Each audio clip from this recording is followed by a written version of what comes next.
Здравейте, любими приятели! Днес искам да засегна една тема, която предполагам е много важна за изключително много хора. Как да разбера дали имам проблем със сърцето? Има 4 признака, по които много лесно можете да се ориентирате дали имате проблем от сърдечен произход и задължително да посетите лекар, където това да се констатира с дадената апаратура. И така. Първият признак, по който се разбира, че имам проблем със сърцето, това е лесната умора и липсата на енергия. Ето както аз сега съм в един прекрасен парк, където всичко е красиво и равно. Ако се движа повече от 2-3 минути и започвам да се задъхвам и имам проблем, наистина трябва да седна на някоя пейка, значи аз наистина трябва да отида и да посетя лекар, защото лесната умора и липсата на енергия може да са признак на сърдечен проблем. Така, второто нещо, по което ще познаете, че имате сърдечен проблем, това е когато започват глезените да се пълнат с вода. Тоест, започват краката ви да отичат долу в глезените. Обикновено това може да е проблем и на бъбреците, но по-скоро се води сърдечен проблем и поради тази причина трябва задължително да се направят кръвни изследвания и да се провери сърцето как работи и защо задържате вода долу в глезените. Така, третия признак, по който ще разберете, че имате сърдечен проблем и той е много очеваден, това е когато сърцето започна да излиза извън ритъм. Обикновено на всеки човек сърцето по някой път започва да му бие неравномерно и това е нормално, особено когато говорим за стрес или за някаква много силна емоция.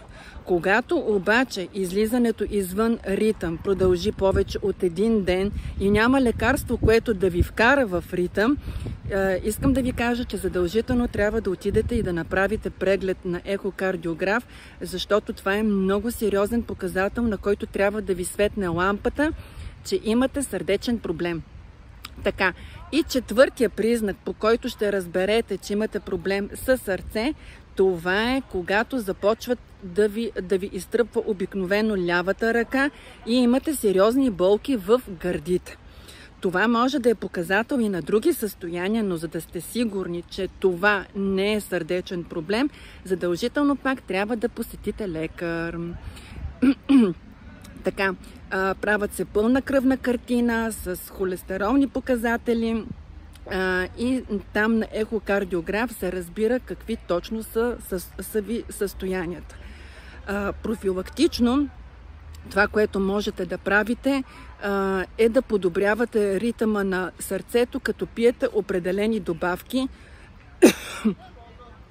Какви са тези добавки? Тези добавки са омега-3, 6 и 9, които трябва да се взимат всеки ден в продължение на 3 месеца. Това е Q10, който е един уникален витамин за сърдечния мускул и който го подпомага изключително много. И не на последно място е Venus Forte, което помага за регенерация на самата тъкан на сърцето. Хубавата новина е, че сърцето, ако няма сериозни изменения, или ако не е увредено до такава степен от инфекция, че ще трябва да се правят пластики, може да се самовъзстанови. Това е уникална новина и поради тази причина правя това видео, за да може повече хора да не стигат до интервенции. Това беше от мене. За сега прекрасен усмихнат ден и до скоро. Обичам ви, пазете се, чао!